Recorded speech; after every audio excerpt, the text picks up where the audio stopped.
인사하시겠습니다. 잘 오셨습니다. 인사하시겠습니다. 예. 누가는 이 제자도에 대해서 설명을 하면서 세 개 본문을 등장시킵니다.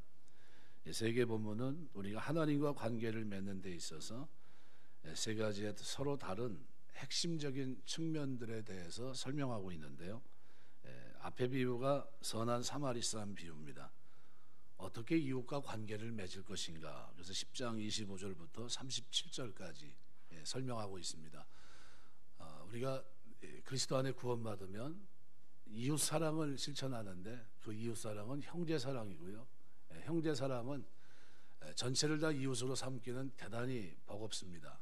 누가 우리의 진정한 이웃이냐 하면 구원받은 형제인데 물질로 어려움 속에 있는 사람들, 요한일서를 얘기한다면 두 가지죠. 물질도 어려움 속에 있는 구원받은 형제들. 또 하나는 또 누굽니까? 구원받은 형제인데 잘못된 이단에 흔들린다든가 영적으로 어려움에 처해 있는 사람들을 위해 중보기도 하는 거죠.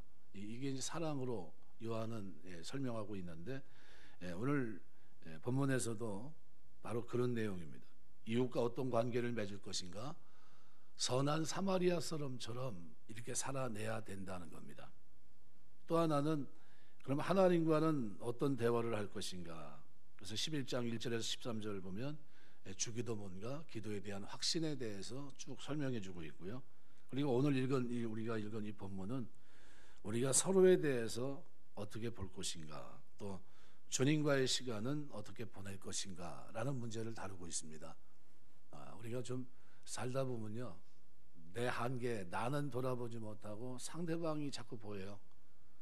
내 모습은 하나님께 어떤 모습일까? 그거보다는 다른 사람의, 내 앞에 서 있는 사람들을 자꾸 조명하려고 합니다. 이런 것이 문제가 될 수 있는데 오늘 본문은 제자도에 대한 겁니다. 제자라면 어떻게 사는 게 좋을까? 두 가지 일이 균형을 잡고 결합이 되어 있는데, 하나는 섬기는 것이고 또 하나는 하나님 앞에 말씀을 듣는, 묵상하는 겁니다. 그래서 이 두 가지가 병행이 되어 있습니다. 마리아는 예수님이 가르치는 내용을 듣고 묵상하는 중요성을 보여주는데, 그 당시에 말을 제자들이 누구 선생 앞에 듣고 있다고 하는 것은 제자를 얘기합니다. 그러니까 이것은 마리아가 하나님을 사랑하는 모습이죠. 좀 이따 이제 설명을 드리겠는데요. 말씀을 듣고 계명을 지키고 하나님을 사랑하고 살아가는 것은 대단히 중요합니다. 그래서 내가 나를 돌아볼 수 있는 시간이 그 말씀 속에서 조명하면서 내가 누구냐 하는 정체성을 확인하게 되고, 그대로 하나님이 나를 부름 가운데 내가 세상 가운데 빛과 소금의 사명을 다하고 있느냐라는 것들은 자꾸 성찰해 봐야 됩니다. 주님과 시간을 보내는 일, 이것이 마리아가 가지고 있었던 가장 중요한 문제입니다. 근데 마르다의 문제점은 이미 다른 사람들이 행하고 있는 일들에 대해서 지나치게 많은 걱정과 염려를 가지고 있었다는 겁니다. 마르다가 예수님께 자신의 불만을 얘기합니다. 이제 손님이 왔으니까 손님 대접하고 싶은데, 그런데 마리아의 우선순위 선택에 대해서 마르다는 자기의 판단이 옳다고 생각합니다. 당연히 나와야 되는 거 아니야? 당연히 도와줘야 되고 당연히 해야 될 일이고, 지금 그 시대에 맞지 않은 행동을 하고 있는 마리아를 향해서 아마 우리 예수님도 똑같이 생각할 거야 라는 이런 확신이 있었던 겁니다. 그래서 마리아의 평가를 예수님이 하셔야 되는데, 예수님께서는 마르다가 가지고 있던 이 생각을 거부하십니다. 마르다가 비록 가치 있는 일을 하고 있지만 마리아의 선택이 잘못되지 않았다는 거예요. 이것이 하나님을 사랑하는 표란 거죠. 그러면서 좀 덜 걱정했어야 되고 덜 염려했어야 된다라는 점을 보여줍니다. 우리가 종종 다른 사람들의 행적을 평가하는데 지나치게 많은 시간을 할애하면 안 됩니다. 그 시간보다도 더 할애해야 될 부분이 있다면 하나님 앞에 내가 서 있는 겁니다. 예수 그리스도를 향한 우리 자신의 행동들을 자기 반성적으로 평가하는데 시간을 좀 보내야 돼요. 나는 하나님의 제자로 이 땅에 보냄을 받았는데 이웃 사랑은 제대로 하고 있는지, 하나님의 사랑을 내가 확인하고 그 정체성 속에 이 땅을, 그 세계관 속에 살기 때문에 내가 하나님의 말씀은 내 마음판에 새겨져 있는지 돌아봐야 됩니다. 우리가 만약 다른 사람의 행동을 평가하는데 소비하는 에너지를 우리 자신에게, 나를 평가하고 내 행동을 평가하는데 절반만 사용한다면 이 교회는 은혜로운 교회가 될 수밖에 없고요, 사랑이 넘치는 교회가 될 수밖에 없습니다. 그 공동체는 서로를 평가하는 일에 다 쏟아붓고 이런 일을 하지 않아요. 남의 말하기 좋아하는 사람은 별식 같아서 뱃속 깊은 데로 내려가느니라. 별식이 뭡니까? 특별한 음식이에요. 저희 어머니가 특별한 음식을 해주면요, 얼마나 맛있는지 몰라요. 이거는 뱃속 깊은 데로 내려간다는 거예요. 근데 남의 말이 그와 같다는 거예요. 그거는 특별한 음식을 먹는 것 같다는 겁니다. 그러니까 남의 말 하길 좋아하죠. 자기 얘기하는 거는 싫어하는데 다른 사람 얘기를 도마에 올려놓고 얘기하는 거는 대단히 기뻐한다는 겁니다. 왜냐하면 아주 이게 오늘 내 입맛에 맞는 걸 드디어 어떻게 해요? 해줬다는 거예요. 그런 뉘앙스가 풍깁니다. 그러니까 만일 서로가 서로를 평가하는 일을 시작하면 교회는 그때서부터 어려워요. 좀 더 효과적인 공동체를 위해서 정말로 결정적으로 필요한 것은 자기 스스로 자기를 돌아보는 겁니다.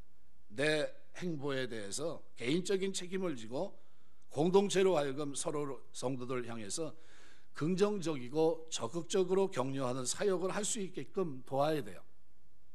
그래서 부정적인 말은 안 하는 게 좋습니다. 듣기 싫어하는 얘기를 구태여, 요즘은 자기 자식이 말 못합니다. 그죠? 자식이 싫어하는 거 뻔히 알고 얘기하면 싫어해요. 그런데 그거를 거침없이 얘기한다는 거는 대단한 용기입니다. 그렇게 하지 마세요. 뭐하러 그렇게 얘기를 하십니까?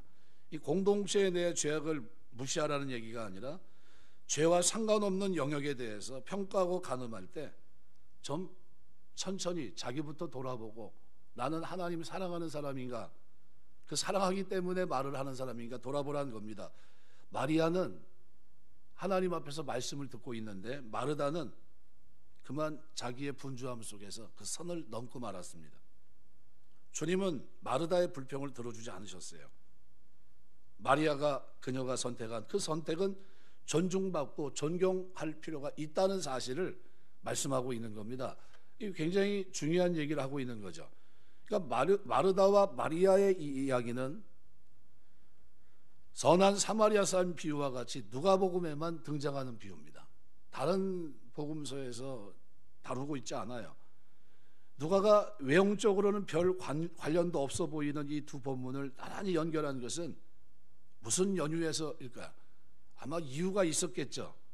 그래서 이 이유를 분석한 신학자 가운데 탈버트라는 신학자는 이렇게 말합니다. 그래서 선한 사마리아 사람의 비유에서 예수님이 말씀하신 핵심은 27절입니다.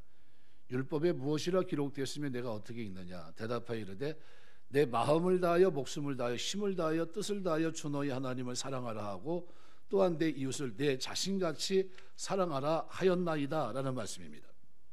탈버트는 이 말씀을 중심절로 말하면서 이렇게 얘기합니다. 하나님의 사랑과 이웃 사랑의 샘플을 하나씩 제시하기 위해서 역순으로 이웃 사랑의 모델인 선한 사마리아 사람의 비유를 말하고 있고, 하나님의 사랑의 모델인 마리아를 나란히 배열한 것이다 이렇게 얘기해요. 근데 저는 그 말이 맞다고 봅니다. 그러니까 누가의 교훈은 이웃을 사랑한다고 하는 것은 선한 사마리아인처럼 행동하는 것을 의미합니다. 이것은 요한이 기록하고 있는 요한일서의 내용과도 매치가 돼요. 그죠? 형제를 사랑하는 건 뭐래요? 물질로 어려움 속에 있는 사람들을 돕는 걸 얘기하고 있고, 그 다음에 어떻게 해요? 형제가 영적으로 어려움 속에 있으면 그를 위해 중보기도 하는 것으로 설명하고 있습니다. 그게 사랑이라고 표현하고 있거든요. 그러니까 여기 이웃 사랑하는 것은 사마리아 사람, 자비를 베푼 그 사람처럼 가서 너도 이와 같이 하라는 말씀을 자기 삶에서 실천하는 걸 얘기합니다. 어저께인가요? 어제 금요일인 것 같아요. 우리 철야기도가 있으니까 한 어르신이 막 핸드폰을 잊어먹어가지고 차는 우리 교회에다 여기다 대놓고 찾아요. 우연치 않게 만나게 돼서 전화를 이제 걸어드렸어요. 전화번호가 어떻게 되십니까? 제가 걸어드릴게요. 나중에 그분하고 한 1시간 30분에서 1시간 정도 시간 계속 찾고 다니시더라고요. 올라가서 볼일 보고 내려왔는데 또 하고 있고, 나중에 이렇게 횟수를 이렇게 보니까 9번 찍혔더라고요. 제가 그분 전화를 9번을 찍어주면서 이제 했는데, 맨 마지막에는 한 6시 좀 넘었을 때예요. 이제 차가 저쪽에 세워놓고 아직도 안 가셨네. 네, 그래서 가셨어야 되는데, 벌써 가셨어야 되는데 안 가시고 또 찾고 있는 거예요. 가시려고 하길래 제가 가서 이렇게 문을 내리세요. 아직도 못 찾으셨어요? 못 찾았대요. 네, 그러시냐고. 그럼 위에 그 태권도장이나 이런 데 올라가서 좀 물어보셨습니까? 그랬어요. 여기는 왕래하는 사람이 학원 오는 아이들이 많아서 혹시 취득했으면 아마 아이들 거라 생각하고 학원에 갖다 놨을 확률이 대단히 높습니다. 이렇게 얘기했어요. 아유, 그걸 깜빡했네요.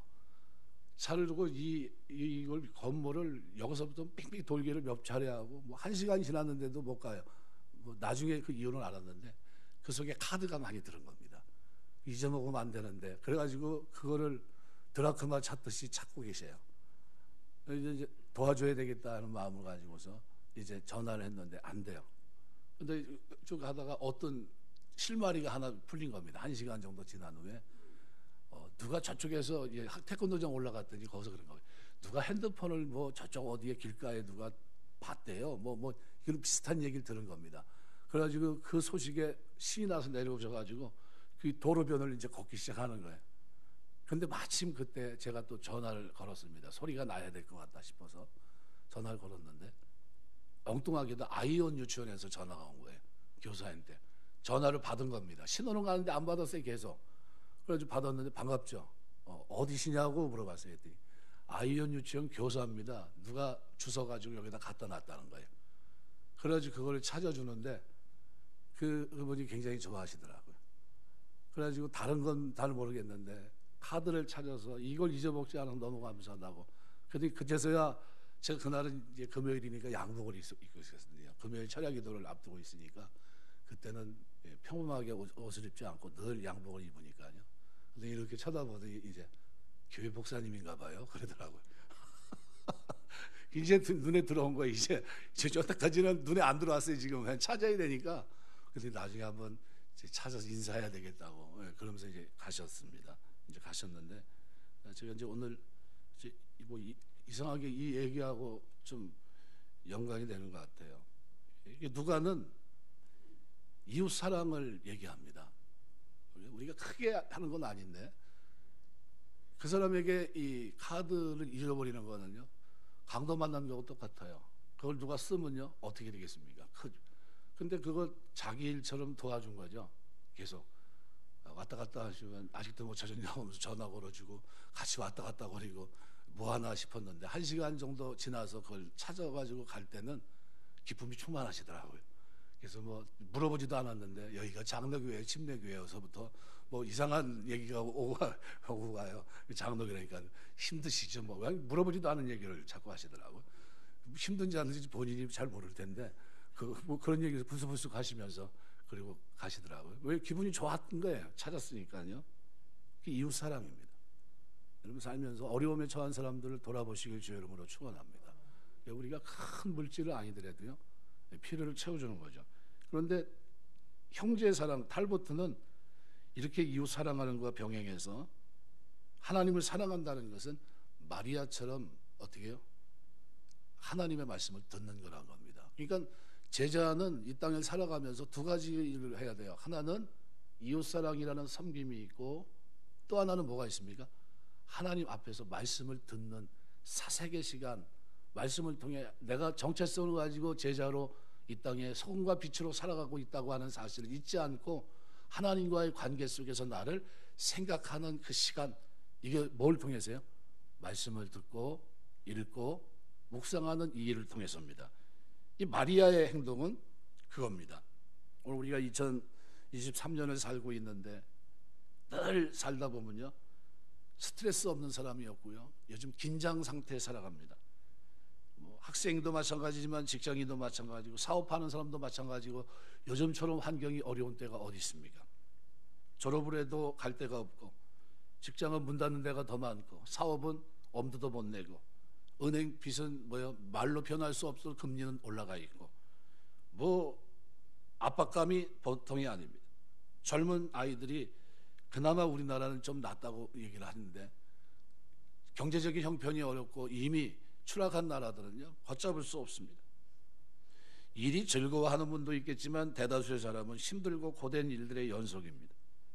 빨리빨리 처리해야 할 일이 많기 때문에 야근을 하고 밤샘도 하고, 그런데 안타까운 것은 급한 일에 노예가 돼서 정작 시달리다 보면 정작 해야 될 정체성, 중요한 일을 놓쳐요. 내가 누구냐는 정체성입니다.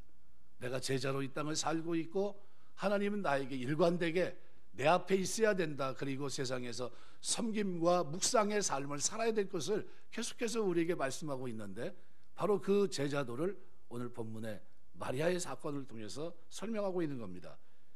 중요한 일을 아직도 하지 못했기 때문에 생기는 마음의 공허함, 메꿀 수가 없습니다. 평생 했는데 어르신들이 맨 마지막에 하는 말씀 가운데 이런 말이 있어요. 나는 헛살았나 봐, 이렇게 얘기할 때. 나는 나이만 먹었어 하고 탄식을 하면요, 그건 뭐예요? 급한 일에 쫓겨서 다닌 겁니다. 그래서 세월을 가다면 언제 여기까지 왔는지 모르겠지만 쫓겨왔어요. 근데 정작 중요한 일은 선도되지 못했어요. 하나님과의 관계 속에서 내가 제자라고 하는 사실을, 하나님의 자녀로 이 땅을 거룩하게 살고 그러면서 하나님의 나라를 드러내야 될 그런 사람이라는 사실을, 중요한 것을 놓치고 살 수 있다는 거죠. 우선순위가 있어야 됩니다.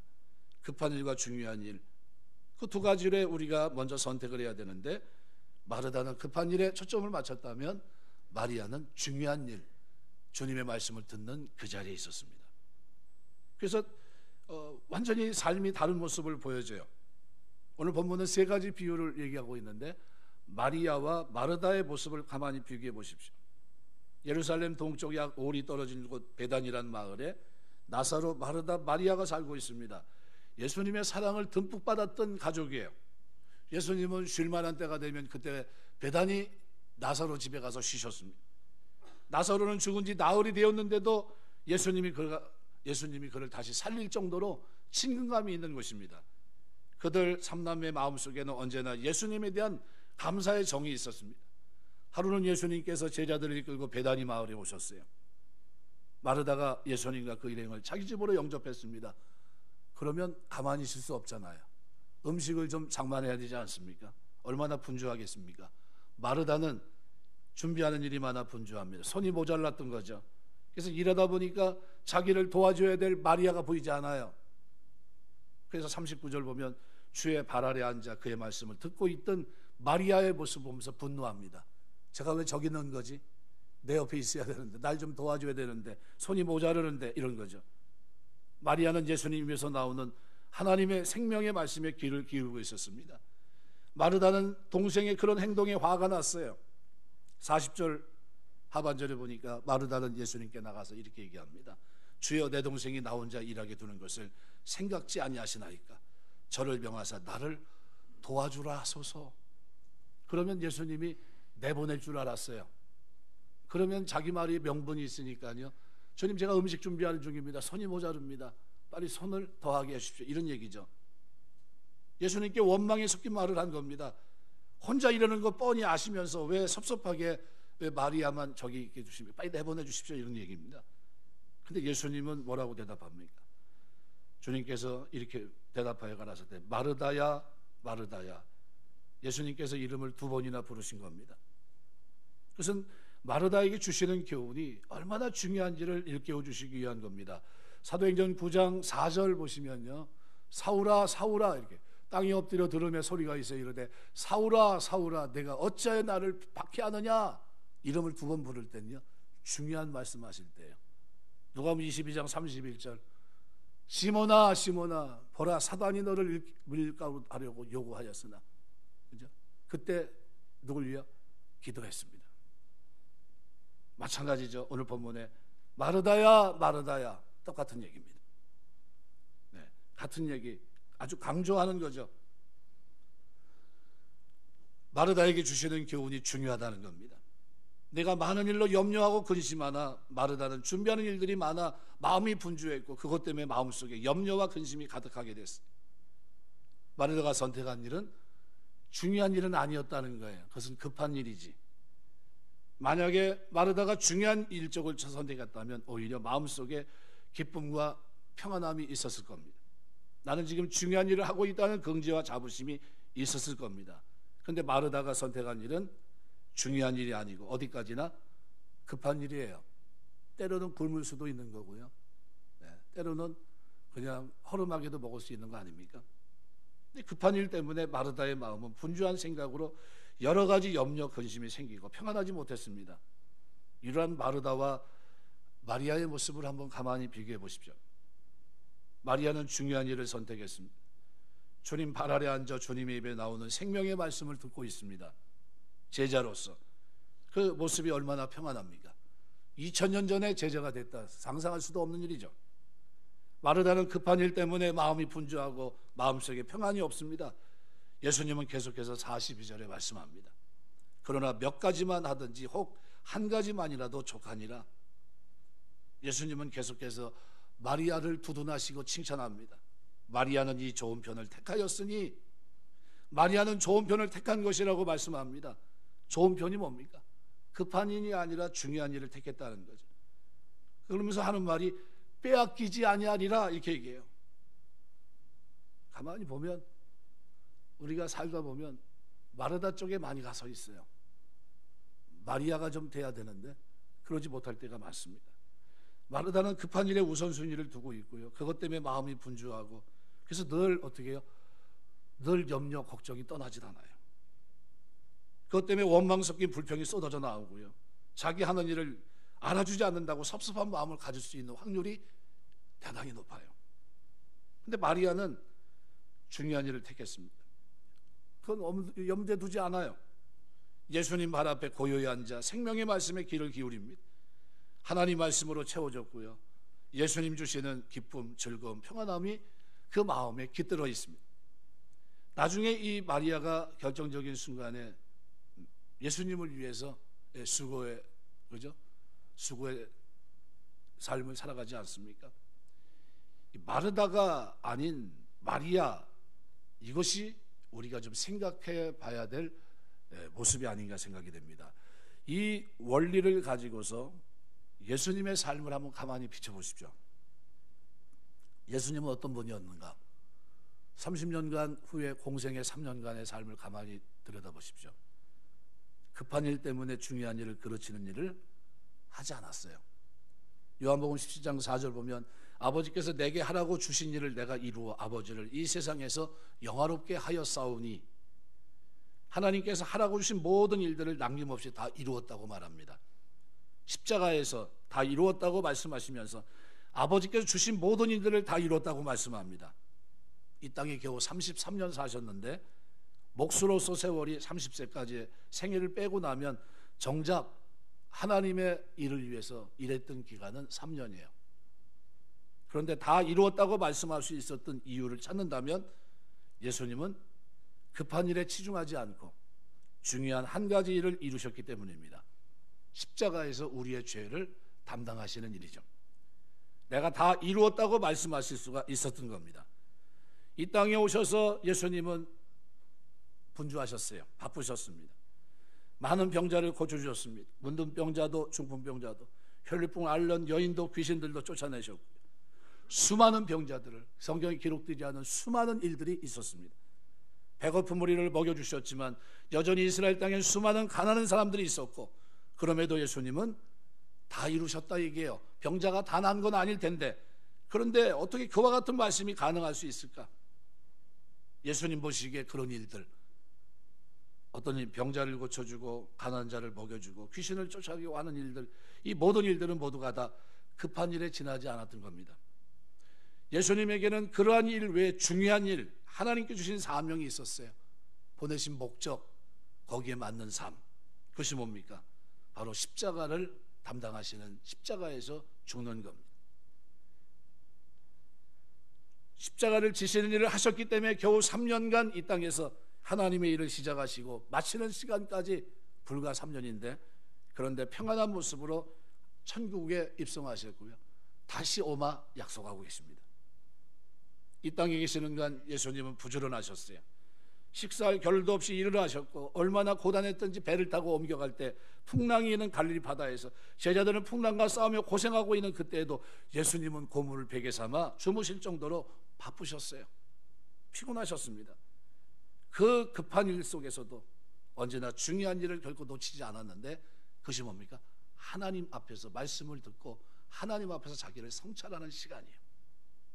마가복음 1장 35절, 새벽 아직도 밝기 전에 예수께서 일어나 나가 한적한 곳으로 가서 거기서 기도하시더니, 제가 만일 예수님이라면 기도할 필요 없을 것 같은데, 하나님이신데, 그런데도 그분이 한적한 곳에 나가서 뭐가 중요하다는 겁니까? 하나님과의 관계, 하나님 사랑합니다라는 고백의 표현이 기도생활, 그리고 하나님의 음성을 듣는 말씀과의 관계입니다. 아무리 급한 일이 많다 할지라도 예수님은 영적인 일, 하나님과 교제하는 일, 기도하시는 이 중요한 일을 잊지 않으셨던 거예요. 하루 일과를 마치고서도 모두가 다 쉼의 자리로 들어갈 때도 예수님은 산에 올라가 밤이 맞도록 기도하셨어요. 새벽 기도와 철야 기도의 원조는 누구십니까? 예수님이세요. 급한 일 속에서도 예수님은 중요한 일을 놓치지 아니하셨고, 언제나 중요한 일을 앞세우셨고, 하나님 앞에 있기를 게으르지 않으셨어요. 예수님을 믿고 따르는 오늘 우리들도 급한 일 때문에 중요한 일을 놓쳐서는 안 됩니다. 절대로 급한 일에 노예가 돼서는 안 돼요. 얼마나 세상이 빠른지 급한 일 쫓아가다 보면요, 나중에 서 있으면 아유 내가 헛살았나 봐, 이렇게 되는 거예요. 까딱 잘못하면 휩쓸려 가는 겁니다. 하나님께서 내게 원하는 영적인 일, 중요한 일이 뭔지를 생각하고 우리 삶의 우선순위를 중요한 일에 둬야, 그래야 제자로서 살아갈 수 있는데, 그것은 우리 삶의 섬김과, 그리고 어떻게 해요? 하나님 앞에서 내 삶을 성찰하는 이 묵상, 이것이 필요합니다. 교회에서 조용히 기도하고 얼마나 중요한지 몰라요. 조용히 여러분 골방에서 하나님 말씀을 보고 얼마나 중요한지 모릅니다. 이 원리로 우리의 삶을 한번 비춰보십시오. 그리고 반성해 보셔야 됩니다. 지금까지 나는 어떻게 살아왔나? 정신없이 달려왔습니다. 세상 모든 일들을 나 혼자 다 해야 할 것처럼 동분서주합니다. 내가 없으면 안 될 것 같아서 모든 걱정과 염려를 등에 짊어지고 살아갔어요. 일에 치여서 급한 일에 누르는 압박감에 벗어나지 못하고 살아간 사람들이 한둘이 아니에요. 예수님은 이렇게 말합니다. 사람이 만일 온 천을 놓고도 자기 생명을 잃으면 무슨 소용이 있겠느냐? 급한 일 온 천하를 다 얻었다 할지라도 중요한 일, 자신의 생명을 잃어버리면 무슨 소용이 있겠습니까? 또 하나님이 나에게 원했던 제자의 삶과 무관하다면 무슨 또 의미가 있겠습니까? 자신을 한번 가만히 돌이켜 생각해 보십시오. 나는 어떤 삶의 스타일을 가지고 있는지, 나는 급한 일, 돈 버는 일, 사업하는 일 때문에 중요한 일, 정작 가정을 돌보고 자녀를 돌보고 더군다나 하나님 앞에서 내 모습을 돌아보는 이 일은 소홀히 하고 있지는 않았는지, 급한 일, 육적인 일 또는 세상적인 일 때문에 중요한 일, 영적인 일, 주님을 위해 해야 될, 하나님을 사랑한다고 고백하는 이 말이 거짓이 아니라는 것을 보이며 살아가는 이 일, 이것에 소홀함이 있지는 않았는지 반성해 보셔야 돼요. 말씀을 듣는 자리에 나는 얼마나 있는가? 예수님은 수고하고 무거운 짐자들아 다 내게로 오라, 내가 너희를 쉬게 하리라 말씀합니다. 어떻게 해야 마음의 쉼을 얻을 수 있습니까? 모든 급한 일에 압박감으로부터 벗어나야 돼요. 마리아같이 주님 발 앞에 겸손히 엎드릴 때, 주님의 말씀에 경청할 때 주님께서 우리 마음속에 평안과 안식을 주십니다.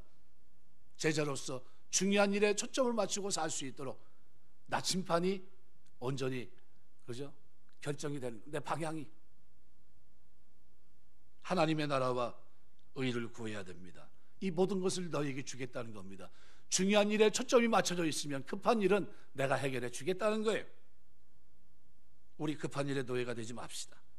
눈앞에 어린거리는 급한 일 때문에 정작 하나님께서 기대했던 중요한 일을 놓치고 있지는 않은지, 예배 자리, 그죠?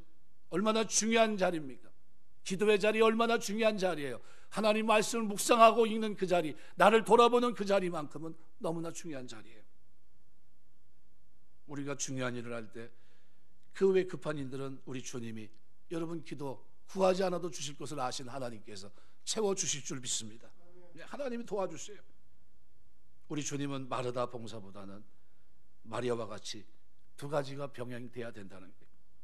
주님 발 앞에 엎드려 예수님 말씀을 듣고 겸손히 주님을 경배하는 모습을 통해 자기 정체성을 깨닫고 내가 제자라고 하는 사실을, 내가 이 땅을 하나님 앞에서 살아가고 있다는 사실을, 내가 하나님을 사랑한다는 사실을 확인하고 살아가고 있다는 거예요. 예수님은 마리아를 칭찬하셨습니다. 그러나 마르다를 칭찬하지 않으셨어요. 마리아야 마리아야 이렇게 하지 않고 마르다야 마르다야 부르십니다. 그리고 내가 너에게 좀 할 말이 있다 얘기하신 겁니다. 마리아의 마음속에는 예수님이 주시는 기쁨과 평강이 찾아왔지만 마르다는 분주함 속에서, 급한 일 속에서 어려움을 겪고 있었던 겁니다. 오늘 39절은 이렇게 말해요. 주의 발 아래 앉아, 분사 수동태로 되어 있습니다.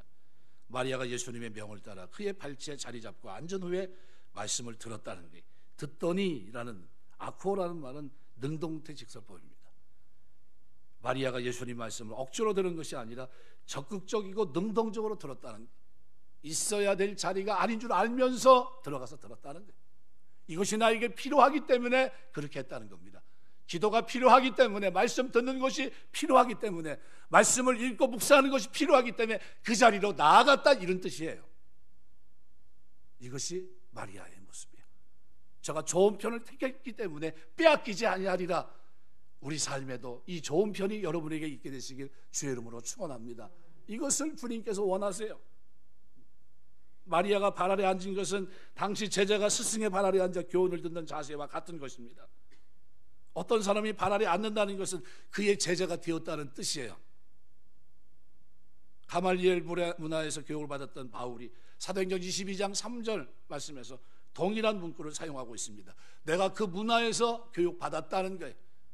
마찬가지예요. 이게 쓰고 있는 아코라는 이 단어가 능동태 직설법으로 되어 있습니다. 계속해서 그런 자세가 그에게 있었다는 걸 얘기합니다. 그래서 42절은 몇 가지만 하든지 혹은 한 가지만이라도 족하니라. 그래서 42절 공동번역은 실상 필요한 것은 한 가지뿐이다 라는 거예요. 하나님을 사랑하는 데 있어서 필요한 것은 뭡니까? 내가 그 말씀을 듣는 데 초점을 맞춰야 된다는 거예요. 킹제임스 버전은 이 부분을 그러나 한 가지가 필요하다라고 번역했고, NIV 성경은 그러나 오직 한 가지만이 필요하다 이렇게 번역해 놓고 있어요. 결코 빼앗기지 않는 것은 하나님에 대한 순수한 사랑이고, 이러한 사랑은 말씀을 사모한 것으로 구체화된 겁니다. 그럼 내 삶에 빼앗기지 않아야 될 것이 있다면 뭘까요? 여러분이 성경을 읽는 그 시간이고요, 그 앞에 기도하는 그 순간이고요, 말씀을 듣는 그 자리입니다. 빼앗기지 않게 되시길 주의 이름으로 축원합니다. 그 자리에 있어야 돼요. 하나님 사랑합니다 라는 고백을 여러분이 하고 있다면, 이웃사랑을 실천하면 사마리아 사람처럼 자비를 베푸는 자가 돼야 되겠지만, 하나님을 사랑한다면 그 자리를 빼앗기지 않는 그 삶이 나에게 있어야 돼요. 아무리 힘들고 고통스러워도 그래도 내가 이 자리만큼은 내가 피할 수 없습니다. 아무리 분주하고 급한 일이 있어도 이 자리만큼은 제가 양보하지 않겠습니다 라는 거예요. 말씀드리겠습니다. 히랍 그 사이렌 몇 번 얘기했는데, 아마 히랍 신화에 나오는 사이렌, 그죠? 그 노래를 통해서 저 소리를 듣게 되면 가서 이제 어떻게 해요? 결국 배가 파손돼서 죽든지, 아니면 배 타고 가다가 그 소리에 너무 정신해서 그냥 다이빙해서 베드로를 부를 때 베드로가 예수님 음성인 줄 알고 배에서 뛴 것처럼 빠져서 죽든지 이렇게 되는데요. 인간에게는 모험의 욕구가 있습니다. 안전한 상태에서 위험을 경청하는 것을 굉장히 중요합니다. 이 위험을 경험한다는 것을 즐겨요, 인간들은. 그런데 안전만 보장된다면 나에게 리스크가 좀 있어도 인간의 모험 욕구는 점점점 상승합니다. 트로이 전쟁이 끝나고 집으로 귀환하는 오디세우스 앞에 사이렌이라는 사람의 이 노랫소리에 사람들이 죽어간다는 이 말은 그야말로 오디세우스의 모험심을 자극합니다. 내가 노랫소리를 듣고 죽지 말아야지라는 생각도 있고요. 한 사람도 살아난 사람이 없다고 얘기했는데 그럼 내가 한번 지나쳐 봐야 되겠다. 그래서 오디세우스는 두려우면서도 사이렌의 노랫소리가 궁금했고, 그래서 안전하게 들을 수 있는 방법을 궁리하는 끝에 자기 선원들에게 그렇게 얘기합니다. 노랫소리를 듣는 귀를 나는 열어놓되 너희는 천농으로 너희 귀를 다 가려라. 천농으로 어떻게 귀를 듣지 못하게 했고요. 그 다음에 내 몸은 돛대에 단단히 묶어놔라. 그리고 그것을 지나갈 때 내가 무슨 소리라든 절대로 내 말을 듣지 말아라. 내가 미쳐서 날뛴다 할지라도 내가 처음 너희에 의한 대로 나는 이 돛대에서 단단하게 묶어놔라. 풀어주지 마라. 이 얘기합니다. 그리고 그것을 지나가는데 사이렌 노랫소리가 생각보다 강력했는지 듣자마자 오디세우스가 자기 결박을 풀어달라고 소리치기 시작합니다. 그렇지만 선원들은 오디세우스의 이 소리를 듣지 않아요. 사이렌의 노랫소리를 들을 수 없었기 때문에 그들은 어떻게 해요? 살아남을 수 있었습니다. 부하들은 오디세우스가 몸부림칠수록 더욱더 단단하게 기둥에 묶어버렸습니다. 목숨을 걸면서 경험하고자 했던 사이렌 노랫소리의 비밀은 뭡니까? 이 소리를 듣기는 그 끝은 허망한 죽음이라는 거예요. 오디세우스가 그 사실을 알았을 때 이미 그 몸은 통제불능의 상태로 날뛰고 있었지만 그런 모습에서 살 수 있었던 유일한 이유는 뭡니까? 자기 몸을 묶었기 때문이죠. 바울은 갈라디아서 2장 20절에서 이렇게 얘기합니다. 내가 그리스도와 함께 십자가에 못 박혔나니 그런즉 이제 내가 산 것 아니요 오직 내 안에 그리스도께서 사시는 것이라. 이제 내가 육체 가운데 사는 것은 나를 사랑하사 나를 위해 자기 자신을 버리신 하나님의 아들을 믿는 믿음 안에 사는 것이라. 여러분 마음을 하나님 말씀에 묶으시길 주의 이름으로 축원합니다. 묶어버려야 돼요. 이게 자꾸 풀리니까요. 풀리니까 어떻게 돼요? 중요한 일 던져버리고 급한 일 쪽으로 자꾸 갑니다. 중요한 우리가 제자라는 사실을 잊지 마세요. 예수 그리스도의 십자가에 내 몸을 묶어야 돼요. 내 마음과 생각을 묶어버려야 돼요. 내가 아니요 내 안에 그리스도께서 사시는 것이다. 이제는 내가 믿음으로 사는 것이다. 묶어버려야 돼요. 묶지 않으면 제대로 살 수가 없어요. 이겨낼 수가 없습니다. 히브리 기자 역시 이미들은 복음에 유념하면서 세속에 떠나가지 않기를 경고합니다.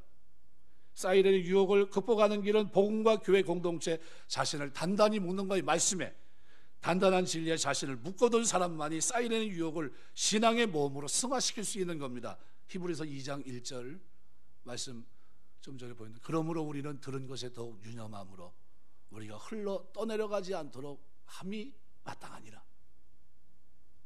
휘둘리지 말아야 되겠죠. 뭐가 필요할까요? 하나님 앞에 있는 듣는 말씀을 묵상하고 읽는 마음판에 새기는 그 시간이 중요한 시간이에요. 이것이 하나님을 사랑하는 겁니다. 덮어놓고 믿으라는 소리가 아니에요. 하나님 말씀을 깊이 있게 경청하고 묵상하면서 그 말씀을 우리가 고백하면서 주님 사랑합니다 라는 것은 계명을 지켜 행하며 이 땅을 살아내는 것인 줄 믿습니다. 말씀 맺겠습니다. 벌써 23년 4월이에요 1월달 신년 예배 드린 것 같은데 그런데 벌써 4월달입니다. 중요한 일과 급한 일 사이에 우리는 항상 놓여 있습니다. 그렇지만 제자란 사실을 잊지 마세요. 이게 우리 정체성입니다. 이웃사랑, 형제사랑을 실천할 뿐만 아니라 하나님을 사랑하는 자로 이 땅을 살고 있다는 사실을 직시하셔야 됩니다.